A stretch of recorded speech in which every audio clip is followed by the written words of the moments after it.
All right, let's dive deep today Oh, yeah. into Machiavelli's The Prince. Sounds good. You've probably heard of it. Of course. But we're going beyond just a history lesson. Okay. We're going to see how this 16th century text Wow. is still relevant Interesting. to leadership and strategy, Okay. even in today's world. Let's get into it. So yeah. what's fascinating is that Machiavelli wasn't trying to write a guidebook Right. for good rulers.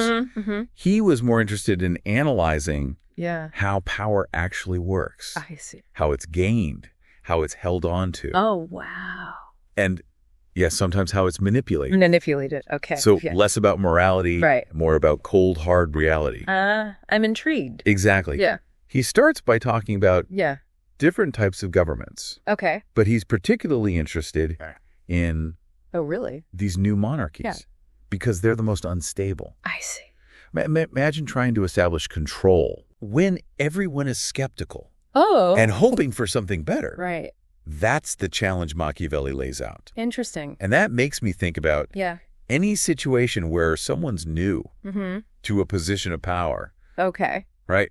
Like a new CEO Oh, yeah. or even a first-time manager, Right. Right. they've got to prove themselves, Exactly. establish their authority quickly. It's true.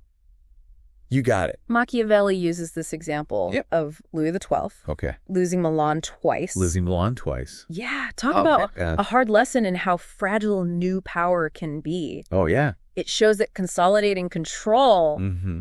and managing expectations Yeah.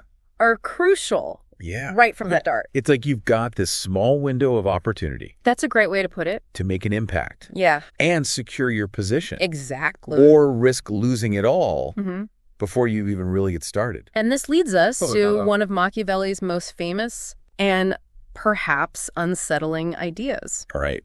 The question of whether it's better for a ruler Yeah. to be loved or feared. Okay, that's the one everyone's heard of. It is. But I'm genuinely curious Yeah. to hear what he actually says. Well, buckle up, Yeah. because Machiavelli's answer All right. might surprise you. Okay. He argues that Yeah. while it would be nice to be both loved and feared, Right. if you have to choose, Mm-hmm. it's safer to be feared. Whoa, I know, right? That's pretty intense. Yeah. Was it really that cutthroat back then? Well, think about it. Okay. Love is fickle. Okay. It depends on people Yeah. being happy with you. That's true. And that's hard to maintain consistently, Right. especially when you're making tough decisions Huh. that might not please everyone. So fear is a more reliable motivator Exactly. because it taps into self-preservation. But Machiavelli is also careful to point out Okay. that it's not about being cruel. For the sake of cruelty, Yeah. you don't want to be hated. Right. The goal is to use fear strategically Okay. to maintain order Right. and deter anyone from challenging your authority. It's about striking that balance Exactly. between being strong enough Yeah. to command respect, Mm, but not so tyrannical right. that you become a target. And he actually gives a brilliant analogy Oh, yeah. for navigating this delicate balance. Right. A prince must be Yeah. both a fox and a lion. Okay. I love a good analogy. I figured you would. Break this one down for me. Think about the qualities of each animal. Mm-hmm. The fox is cunning, Okay. sly, and able to outsmart its opponents Mm-hmm. through deception. I see. The lion represents strength, Okay. power, Yeah. and the ability to overpower rivals Mm-hmm. through sheer force. So a ruler needs Yeah. both brains and brawn to succeed. Yeah. I can see how that would apply back then. Yeah. But does this fox and lion idea It does. still hold up in today's world? Absolutely. Okay. Think about successful leaders Yeah. in any field. Mm-hmm. They need to be strategic Okay. and adaptable, like Right. a fox, Okay. always thinking a few steps ahead and navigating complex situations. Mm. But they also need to be able Yeah. to stand their ground, Okay. make tough decisions, Well- and project confidence, Mhm. just like a lion. You're right. Yeah. That combination of strategic thinking Yeah. and decisive action Exactly. seems essential for anyone in a leadership role. Yeah. It's about choosing the right approach Right. for the situation. Yeah. Sometimes you need to outsmart your opponents, and sometimes you need to demonstrate your strength. Precisely. And Machiavelli Yeah. even provides a historical example of this in action. Oh, that's interesting.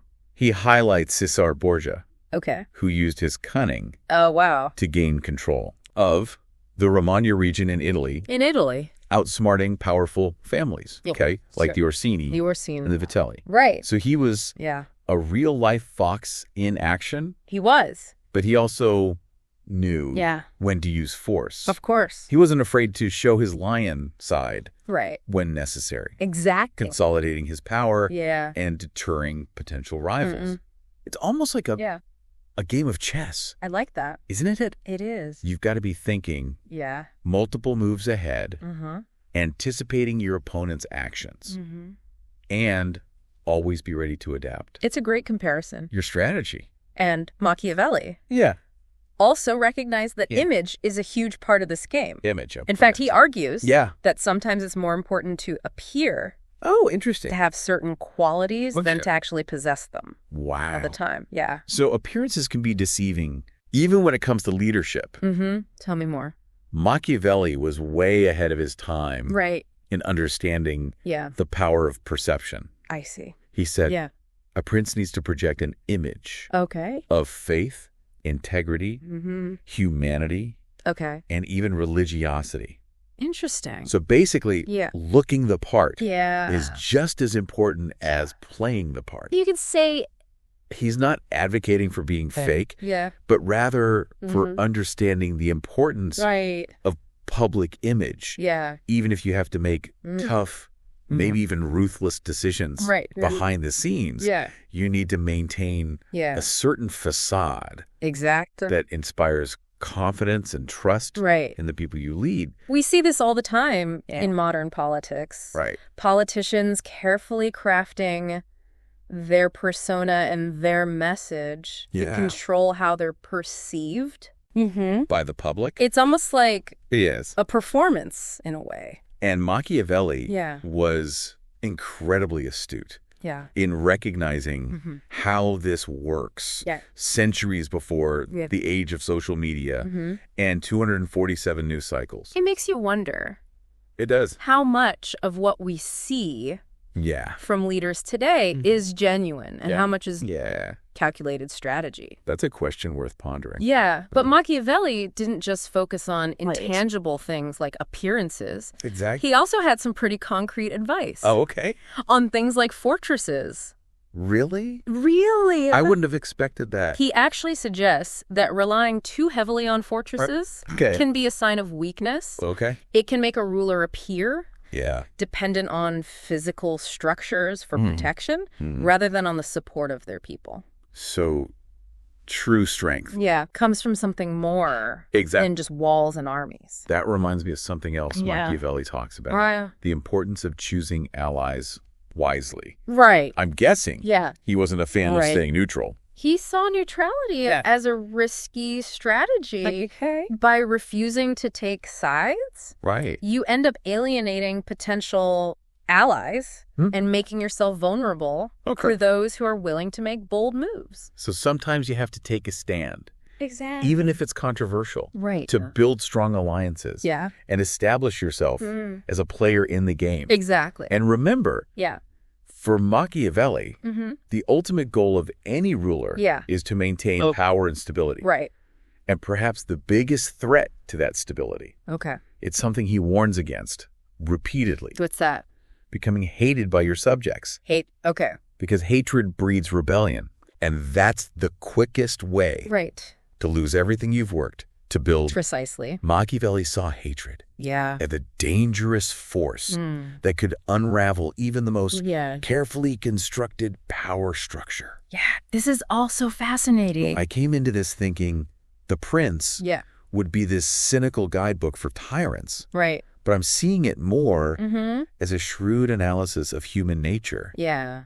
and the dynamics of power. I agree. It's almost like a psychology textbook in some ways. It is. And that's what Yeah. makes it so enduringly relevant. Exactly. Machiavelli's insights Yeah. apply not just to princes and politicians, Right. but to anyone Mm-hmm. navigating Yeah. complex social hierarchies. Right. Whether you're in a boardroom, Yeah. a classroom, or even just a family gathering, Yeah. understanding these dynamics Exactly. can be incredibly valuable. This has been an amazing dive Yeah. into Machiavelli's world so far. Yeah, I'm already seeing power and leadership in a whole new light. Great.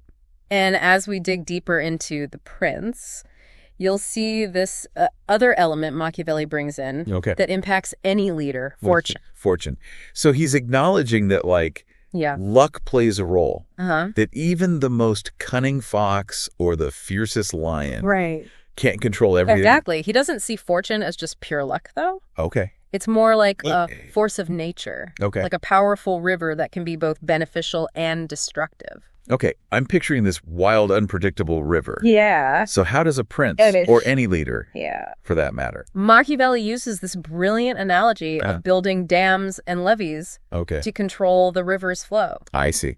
He's basically saying, you can't control fortune directly, but you can prepare for it, try to anticipate the challenges it might bring, and have strategies in place to mitigate the risks. So less about passively hoping for good luck. Right. And more about actively preparing for whatever might come your way. Kind of like a contingency plan for when fortune throws you a curveball. Exactly. A wise prince, according to Machiavelli, doesn't just react to events. Okay. They actively try to shape them to turn fortune to their advantage whenever possible. I can see how that takes a certain amount of boldness. Absolutely. A willingness to take calculated risks. He admires those rulers who seize opportunities and act decisively. Right. He even suggests that fortune favors the bold. So the more proactive and adaptable you are, exactly, the better you'll be able to navigate those twists and turns that fortune throws your way. And that brings us to another key point. Okay. Machiavelli emphasizes adaptability. Adaptability. Okay. He says a prince must be able to change his approach as circumstances demand. So sticking rigidly to one plan, exactly, even if it's a good plan, can backfire. It can. If you're not reading the situation and willing to adjust. Exactly what worked in one scenario might be completely ineffective in another. Okay. He compares a prince to a chameleon, able to blend in, shift tactics, and even appear to change his nature if that's what it takes to maintain control. That's a pretty high bar for any leader. It is. It almost sounds like he's advocating for a certain amount of moral flexibility. It definitely has. Which I imagine has made the prince quite controversial over the years. Machiavelli argues that in the realm of politics, sometimes you have to make difficult choices that might not align with traditional notions of morality. It's that classic ends justify the means argument, right? It can seem that way. Yeah. But it's important to remember that for Machiavelli, the ultimate goal of a prince is to maintain the stability and security of the state. Because without that foundation, everything else crumbles. He was writing in a time of great upheaval and instability in Italy. Right. So a strong, even ruthless leader might have seemed necessary to bring order out of chaos. It's a very pragmatic perspective. It is. I can see how it would resonate with anyone who's ever been in a position of power where they had to make tough, potentially unpopular decisions. It does. But one thing that often gets overlooked What's that? is Machiavelli's emphasis on the importance of virtue. Virtue. So there's more to it than just being a cunning, manipulative fox. Virtue seems like the opposite of what we've been talking about. But for Machiavelli, virtue includes qualities like courage, intelligence, decisiveness, and even a certain degree of compassion. Okay. He's not saying a prince should be amoral, but rather that they should strive to be virtuous whenever possible, while also being prepared to act decisively, even ruthlessly, when the situation demands it. So it's back to that balancing act again, using your cunning and strength, your fox and lion qualities in service of a greater goal. Exactly. Rather than just for personal gain. He recognizes that power can be incredibly corrupting. Right. But he also believes it can be used for good. Okay. It ultimately depends on the individual leader and how they choose to wield their power. as we're talking, I'm struck by how much of Machiavelli's advice comes down to understanding human nature. Yeah. Our motivations, our weaknesses. Right. How we respond to fear, incentives. Even just appearances. Exactly. It's like he created this playbook for human psychology. Right. And he's showing leaders how they can use That's a brilliant observation. that understanding to their advantage. The Prince isn't just about political strategy. It's about human behavior in general. And that's why it's just as relevant today. Exactly. As it was 500 years ago. Yeah. Whether we're talking about leaders, business executives, or even just navigating our own personal lives. Yeah. Understanding those dynamics of power and influence It's fascinating. can be incredibly valuable. How Machiavelli's ideas have been both embraced and condemned throughout history. Yeah. Some see him as a cynical realist, others as a dangerous advocate for tyranny. I can see why his work has sparked so much debate. Yeah. The Prince forces you to confront It does. some uncomfortable truths about power and the choices that leaders sometimes have to make. Exactly. It's not always a feel-good read, Right. but it's definitely a thought-provoking one. It is. And ultimately, that's what makes it so valuable. It challenges us to think critically about leadership, about the nature of power, and about the ethical dilemmas that inevitably arise when you're wielding influence. We've covered so much ground already. We have. And I feel like we've only scratched the surface of this complex and fascinating text. But there's one more key idea from the Prince I want to touch on before we wrap things up. The importance of having a clear vision for the future. So it's not just about reacting to events and trying to stay in power. Exactly. There's got to be a bigger purpose. Machiavelli argues that a prince needs a vision for what he wants to achieve, a plan for how to get there. And the willingness to adapt that plan as circumstances change. It's about being proactive, shaping the future rather than just being shaped by it. So it's not enough to just be a cunning fox or a powerful lion. You need to have a direction you're heading in. And this brings us back. It does. To that idea of virtue. Right. For Machiavelli, truly virtuous prince is one who uses his power not for personal gain but to create a better future for his people. That's a really powerful idea. It is. I think it often gets lost in some of the more cynical interpretations with the prince. But if you read closely, you see that Machiavelli genuinely believed that leadership can be a force for good in the world. This has been an incredible journey. It has. Through Machiavelli's masterpiece. I feel like I have a whole new understanding of the complexities of power and leadership. Yeah. All right, so we've unpacked a lot from the Prince. Yeah. We've talked about acquiring and maintaining power. Right. That whole fox and lion strategy, the importance of appearances versus reality, even the role of fortune. I'm curious, what does all this mean for us today? That's the beauty of it. Okay. It goes beyond the historical context because these insights into power dynamics and human behavior are still relevant in so many areas of life. Okay, I need an example. Sure. How does this Machiavellian thinking? Well, think about your own career. Okay. Have you ever seen someone climb the corporate ladder by being both charming and ruthless? I can think of a few people. Or noticed how projecting confidence can be just as important as actual competence. Especially when you're first starting out. So Machiavelli's observations about the importance of perception. Yes. Strategic alliances. And maybe even a little bit of cunning. Absolutely. Are still relevant, even in a modern workplace. And it goes beyond just individual ambition. Okay. Think about how organizations operate. Yeah. How they use their resources. How they cultivate relationships. How they try to shape public opinion. Right.